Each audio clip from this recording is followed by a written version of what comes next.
So I left the boat at home today and I brought the other boat, testing out the BOTE Lono Aero Inflatable Kayak paddleboard, sort of hybrid. All inflatable, kayak's inflatable, seat's inflatable, and as you can see, it's actually a pedal drive, which is nice. It uses the Apex pedal drive from BOTE. So we're gonna do sort of an on the water live action sort of test here. I'm gonna be talking about what I like, what I don't like, as we're going through a day of fishing. So right now I'm doing about a 2-mile trek to get across the river here to get to some spots. And if you're our insider members, you'll actually see exactly where I'm going, because I'm using satellite maps to show you exactly where I'm going, what I planned out for the trip. So be sure to watch that video if you're an insider member, along with this one. If you're not an insider member, you're missing out on some good tips to help you find spots in your area. So be sure to check that out at saltstrong.com. So let's go ahead and get our morning workout here. When we get to the other side, I'll see you there. What our cruising speed is here. I'm just, not pushing it too hard.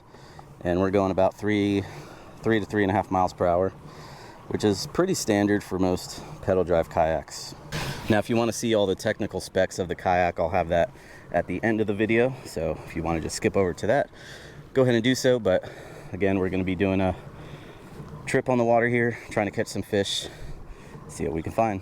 Now the pedal drive, if you get that option, it can come with a rudder system that is actually easily removable. As you can see, the handle here just slides in and out of there, and it's velcroed down for the cable, and then the rudder attaches to the back of the kayak. And I'm actually really impressed with how straight it tracks without even having to mess with it. Some kayaks, you have to constantly keep your hand on the rudder to keep it going straight. Minor adjustments. So far so good. We're tracking nice and straight without having to keep my hand on the rudder.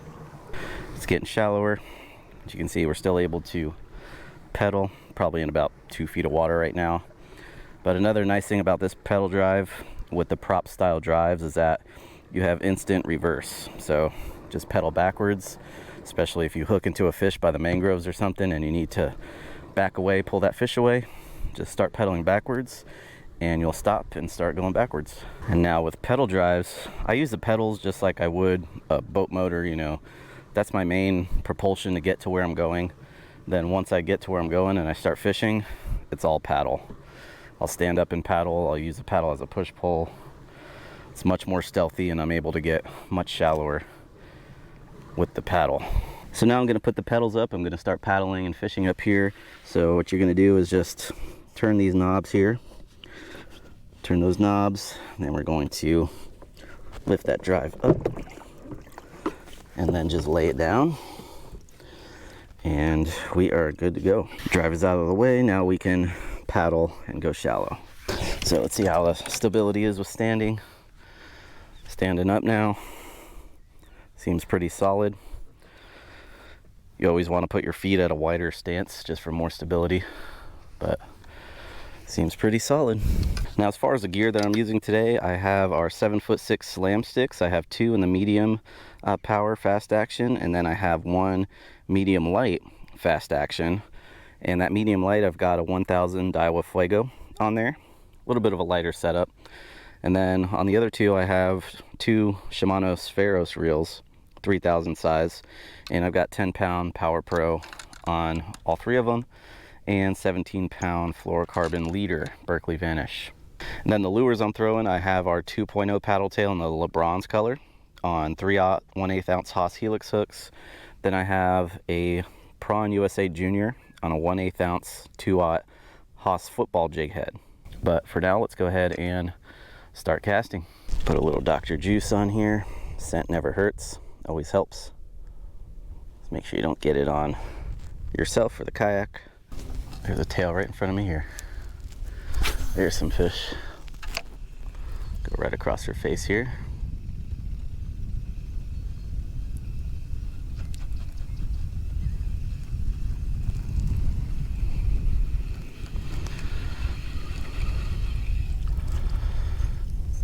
We got some Fish tailing right in front of me. Super close.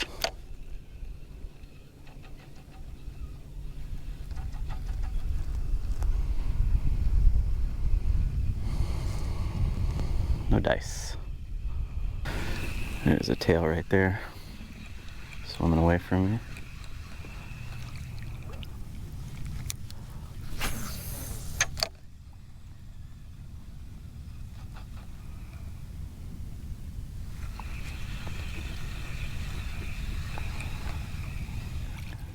So if you couldn't tell by now, these fish didn't want anything to do with what I had to offer. Casts were right on point, so I decided to make a small lure change. Alright, so a little change of lure here. I've made quite a few casts at these fish with a paddle tail, and they are not having it. So we're going to go back to Old Faithful Gulp Jerk Shad in the camo color. This was my go-to lure for years. Let's see if we can get a strike on the gulp.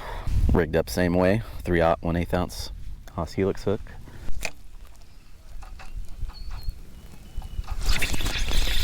There we go.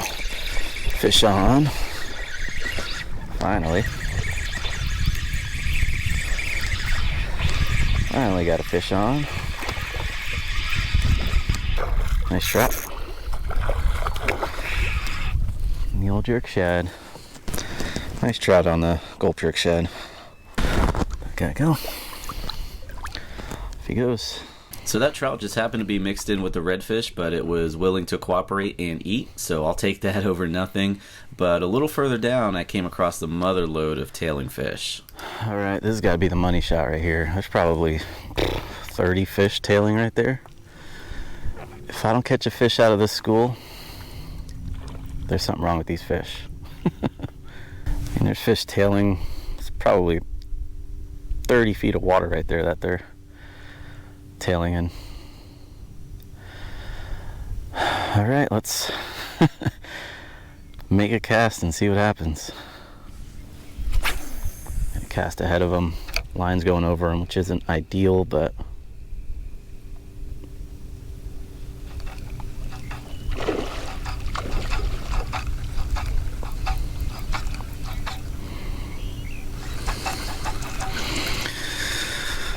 that's nuts, man. All those fish sitting there. Not a single bite. Needless to say, that was the last straw with those fish. I don't typically leave fish to go find other fish, but in this case it worked out really well because I was able to get to an area where I had much more cooperative fish and much bigger fish. Alright, so the LeBron's color just ain't cutting it. I've made quite a few casts at a lot of tailing fish and they're just getting spooked, but they seem to be getting spooked by everything. So I'm just going to do a color change here and a size change. I'm going with the Mulligan 4-inch in Turd Ferguson color.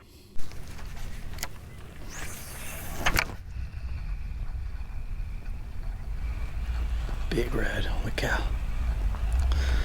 Look at that red. Oh, he looked at it. He looked at it, then he saw me.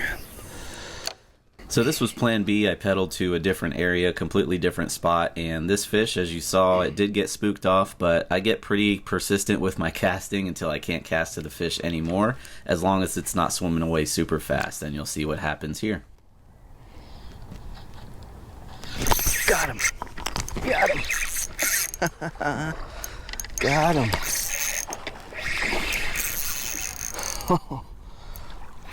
On a Turd Ferguson Mulligan.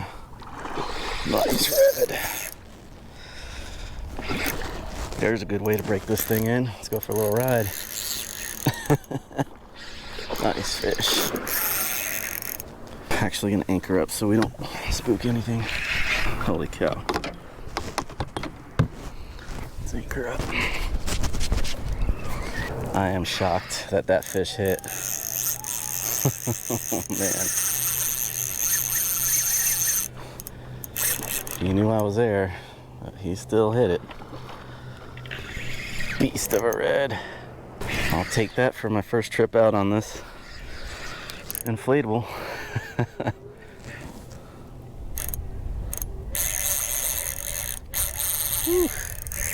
Yes, sir. Let's just keep them on there. It's that Slam Stick 7.6 medium power, fast action. It's a nice bull red. Woo. I still can't believe that fish hit it.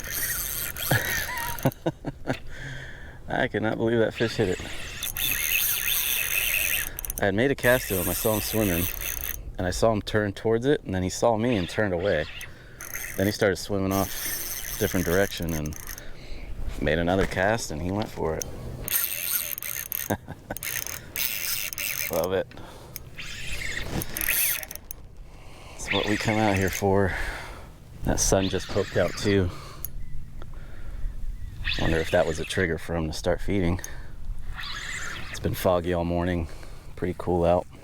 So it just goes to show you can always have a plan, but sometimes you have to have a plan B.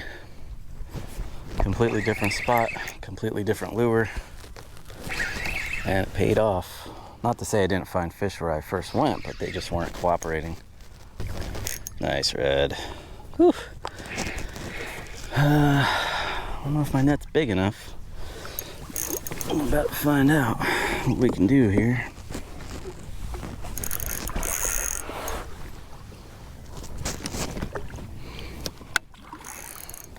It's that Yak Attack leverage landing net. I've had this thing for years, still holding up. Let's get this fish in the inflatable tub here. Look at that fish, nice. Come on in, buddy. Right in the net. Oh, man. Well, gets him under control at least. Let's see if we can lift him in. Nice fish. Whew. Fish has got some shoulders on him. That is a good way to break in a new kayak. Man. Monster. Again, got him on that Turd Ferguson 4-inch mulligan. Get this guy unhooked and back home. This next big red here was tailing and got a really awesome strike again. Got him. Got him. Tailed right on it. He tailed right on it. Now this was a little bit of a bigger fish and put up a longer fight, but the cast placement on this fish was right on point, casting just past it and slowly moving the lure into the fish's sight. As you saw, the fish tailed on it and the line went tight. That's another beast. Whew. Anchor up so I don't end up back at the boat ramp.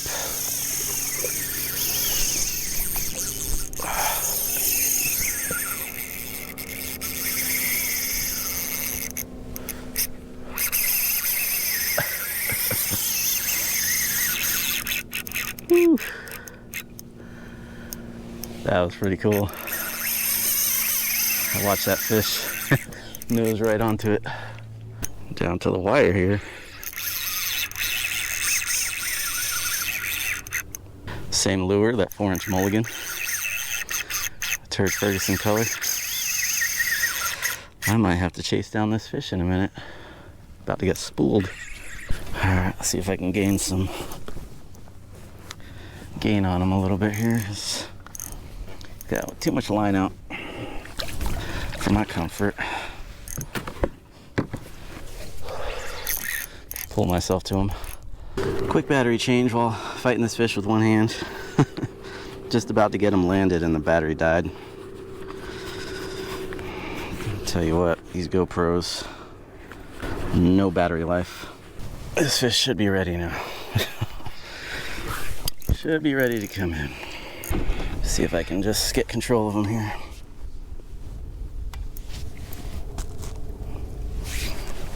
Yeah, this is a bigger fish. For sure. See if I can grab him. Let's see, you gonna let me grab you? There we go. Now he's somewhat in than that. Man, big red. That's a bigger one for sure. Wow. The lure came off, but that hook set perfect. It's about a 44, 45 inch red. Best way to revive these fish, you can either drag them next to the boat or the kayak, or just move their tail back and forth. Help get that lactic acid buildup out. And once you feel them start kicking, like that, and we can send them on their way. I want to feel a good kick though. Go ahead and send him on his way. Nice fish. Oh. Well, you don't need a big boat to catch big fish. That's for sure.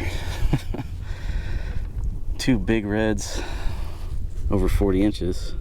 So I think we're gonna go ahead and call it quits here as far as the fishing goes. Got to go back across the river, and we've been on the water for about 5 hours or so now. So not bad. Really nice reds. Two really nice reds and a trout early this morning. But we're gonna get back to the ramp and we'll talk about some specs and do a little bit of a walkthrough of this inflatable kayak from BOTE. All right, so we're back on dry land from the trip. Now I want to go over some specs and my overall thoughts on this inflatable kayak from BOTE. Now the overall length, it's 12'6". It weighs 51 pounds. That's just the hull itself. That doesn't include the seat and also this back platform, which is removable. The seat and that are removable and they inflate as well. So total weight with that and the back part is about 65, 70 pounds. And then as you can see here, this is the drive that attaches, which I showed while I was out there on the water. Now there are 3 areas where you inflate it. There's each wall, left and right wall, and then there's also the deck. And all of the areas to inflate are in the front, which is convenient, so you can just stay in the front of the kayak and inflate everything. It twists and locks into place, and it does come with this air pump. It has dual action, so when you pull up and also when you push down, it's inflating. So up and down, it's constantly inflating, which helps speed up the process. It takes about 10-15 minutes to fully inflate it. You want to inflate the walls and the deck to about 10 to 15 psi. Now also in the front you have a carry handle, which makes it convenient. And then as we get towards the middle here, there are some Velcro mesh pouches, which are nice to have. You could put your lures or tools in there. And then this is where the drive goes into. As you can see, you can use it with or without the drive. It has this plastic plate that you can put in place of the drive. So don't necessarily have to use the drive, but gives you that option. And then there's also a magnapod here that can hold down a cup or a pair of pliers or some tools. So anything that's metal, it can hold onto that magnapod there. And then the seat itself, the seat, again, it is fully removable. I would highly recommend getting this dialed in as far as the adjustments go. That way you're comfortable, because if you're too far back, you're not going to be able to pedal effectively. And if you're too far forward, it makes it uncomfortable to pedal. So make sure you dial that in before you actually, get far out there on the water. And the seat can fold down if you need it to. Now also on each side, we have some Velcro here that you can use to hold anchor pin or your paddle, whichever you need to. As you can see, it's on both sides. Then you also have your rudder control here that comes with the drive. As you can see, this easily just slides on and off. The rudder is completely removable. There's just 4 screws in the back, which I'll show you here in a second. But 2 handles each side makes it nice and easy to carry. Again, the hull by itself is 51 pounds, so it's not a burden to carry around. Then we get to the back deck here. This back deck, it is removable. It's just on there with some straps. You can undo those straps and go without it. On this trip, I actually went without it. That way I can put all my gear back there. But if you're not bringing a lot of stuff, maybe just a tackle bag or a cooler, you can put it in there and you're good to go. Now another thing, you can add some accessories to this back deck, which is why it's also nice to have. This area right here on either side is made for a holder that a rod rack actually goes into. Don't currently have that just yet.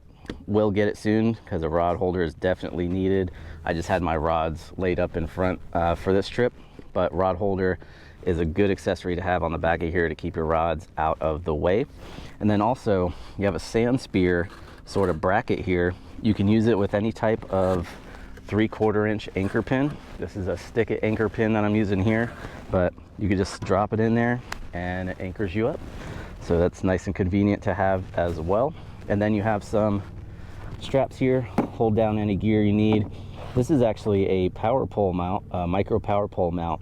So if you have a micro power pole, you can put it on there as well. So now we'll just undo the straps here and flip this top deck over. You can take it completely off if you need to, but I just want to show what's back here as well.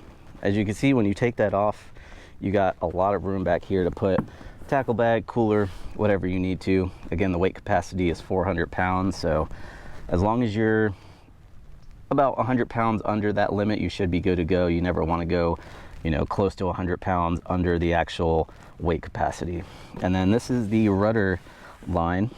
It just velcros to the sides. You can put it on either side, again, whichever side you prefer. Then it has this mesh part right here that keeps stuff from sliding and possibly falling out into the water, so that way nothing falls back. And then this is your rudder. Again, it's completely removable. These 4 screws come off and you can take it off if you don't need to use it. There are fins underneath the kayak, which I'll show here. There are 3 fins. This one comes with the pedal drive and the rudder system, and then there's a longer one if you don't want to use the removable rudder. And this rudder also has a kick-up design, so if you hit anything, it just kicks up, gets out of the way, and when you want to store it, you can just flip it over, use that bungee, and secure it. So my overall impressions, I'd definitely give it a thumbs up. This is the first time I've ever used an inflatable. I've always been skeptical about it, you know, not being 100% sure if they're safe, but these things are made out of some really high-grade material, so they get the job done. You just got to be careful when you're out there. You know, you don't want to go over shallow areas with oysters and shells, any sharp objects, and just be aware of your surroundings when you're using an inflatable, and know your limits. Now, if you happen to be one of our insider members, just a heads up, you do get a really good discount on boat products, so be sure to take advantage of that if you are an insider member. If you're not an insider member, missing out on some really good deals on a lot of products from various companies that we've partnered with, and also our tackle shop, fishstrong.com, where we sell all the gear you need to get out there and get on the water and start catching more fish. So if you have any questions or comments on that, or any questions about this kayak, let me know in the comments down below.